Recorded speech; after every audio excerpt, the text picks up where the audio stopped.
त्यति समयसम्म मैले आफूले र आफू अन्तर्गतका कर्मचारीहरूबाट कसरी बेस्ट पर्फर्मेन्स दिन सकिन्छ त्यतातिर लागिरहेको छु। अब एक पर्मानेन्ट सोलुसन भनेको, स्थायी समाधान भनेको स्थायी डाक्टरहरू, अन्य स्वास्थ्य कर्मीहरू सबैजनाहरू भयो भने यो अस्पताल जुन प्रादेशिक अस्पतालको रूपमा छ यसलाई चाहिँ त्यसै अनुरूप चाहिँ हामीले अगाडि बढाउन सक्छौँ जस्तो लाग्छ। हामीसँग उपलब्ध भएका स्रोतहरू, साधनहरूलाई चाहिँ कसरी म्याक्सिमम युटिलाइज गरेर बेस्ट पर्फर्मेन्स आउँछ त्यतातिर। नमस्ते, म चाहिँ डाक्टर जगदीश जोशी, निर्देशक 11औं तह, हाल चाहिँ महाकाली प्रादेशिक अस्पतालमा प्रमुख मेडिकल सुपरिन्टेन्डेन्टको रूपमा कार्यरत छु। सर, यो अब धेरै लामो समयपछि महाकाली प्रादेशिक अस्पतालले चाहिँ अब यो मेडिकल सुपरिन्टेन्डेन्टको चाहिँ पोस्टमा चाहिँ यहाँ आउनु भएको छ। के छ अब यहाँले यो महाकाली प्रादेशिक अस्पताललाई सुधार गर्न र यहाँका जनताको मन जित्न, यहाँका जनमानसलाई चाहिँ उच्च स्तरीय सेवा दिनको लागि यहाँको योजना चाहिँ के छ?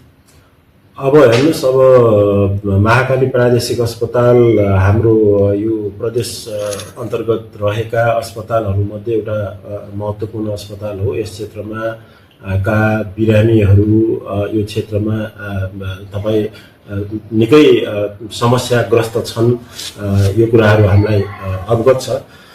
त्यसो भएको हुनाले अब अस्पताललाई सुधार गर्दै लैजानुपर्ने हुन्छ। अब म यो अस्पतालमा आज आएको तेस्रो दिन मात्रै भएको छ। मैले कतिपय कुराहरू अझै बुझ्न बाँकी पनि छन्, कतिपय कुराहरू बुझिराखेको छु।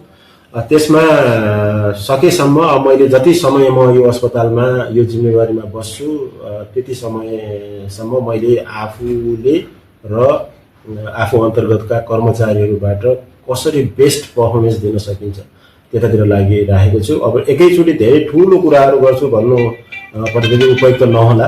गर्न सकिने कुराहरू, मेरो लेभलबाट गर्न सकिने कुराहरूमा चाहिँ सुधार गर्ने योजना छ। सर्ट टर्ममा त्यो भयो। अब लङ टर्ममा यहाँका आवश्यकताहरू के छन् हैन। अब सिटी स्क्यान पनि भर्खरै आएको छ, विशेषज्ञ डाक्टरहरू पनि धेरै मात्रामा अहिले यहाँ उपलब्ध हुनुहुन्छ।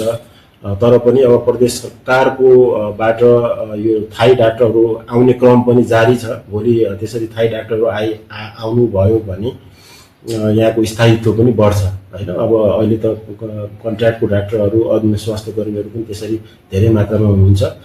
त्यो चाहिँ पर्मानेन्ट सोलुसन होइन। पर्मानेन्ट सोलुसन भनेको, स्थायी समाधान भनेको स्थायी डाक्टरहरू, अन्य स्वास्थ्य कर्मीहरू सबैजनाहरू भयो भने यो अस्पताल जुन प्रादेशिक अस्पतालको रूपमा छ यसलाई चाहिँ त्यसै अनुरूप चाहिँ हामीले अगाडि बढाउन सक्छौँ जस्तो लाग्छ। कञ्चनपुरका सेवाग्राहीहरूले अन्य जिल्लाहरूमा गई उपचार गराउनु पर्ने र भारतमा निहित रही उपचारमा आश्रित पर्नुपर्ने कहिलेसम्म हो, त्यो बाध्यतालाई चिरफार गर्न हजुरले कतिको काम गर्नुहुनेछ? अब तपाईँले प्रश्न एकदमै राम्रो गर्नुभएको छ है। अब जुन यहाँका जनताहरूको, अब बिरामीहरूको समस्याको विषयमा प्रश्न उठान गर्नुभएको छ। अब त्यो प्रश्नको जवाब के छ भन्दाखेरि, अब एउटै मान्छेले अथवा एउटै निकायबाट समाधान त्यति सहजै रूपमा आउँदैन। यसको लागि सहकार्यको आवश्यकता हुन्छ। यसमा प्रदेश सरकारको बजेटको लगानीको कुराहरू पनि आउँछ। त्यसपछि मैले अघि भने जस्तै कर्मचारीका कुराहरू पनि आउँछन् हैन। मैले थाई डाक्टरहरू, नर्सहरू, स्वास्थ्य कर्मीहरू पनि त्यसै अनुरूप पदपूर्ति हुनुपर्ने हुन्छ। आवश्यक औजार उपकरणहरू पनि हुनुपर्ने हुन्छ। र त्यस्तै तपाईँहरू राष्ट्रको चौथो अङ्गको रूपमा तपाईँहरूले पनि यहाँ भएका समस्याहरूको समयमा हामीलाई चाहिँ सूचनाहरू दिने, कसरी सुधार गर्न सकिन्छ भन्ने कुरामा सहजीकरण गर्न सकिन्छ। त्यस्तै अन्य पक्षहरू जो छन्, सरकारवालाहरू सबै मिलेर नै हामीले त्यो काम गर्न सक्छौँ जस्तो लाग्छ। मैले अघि नै भनिसकेँ, कतिपय कुरा मेरो लेभलबाट मैले सुधार गर्न सकिने कुरामा म आएको दिनदेखि नै म यसमा लागिरहेको छु।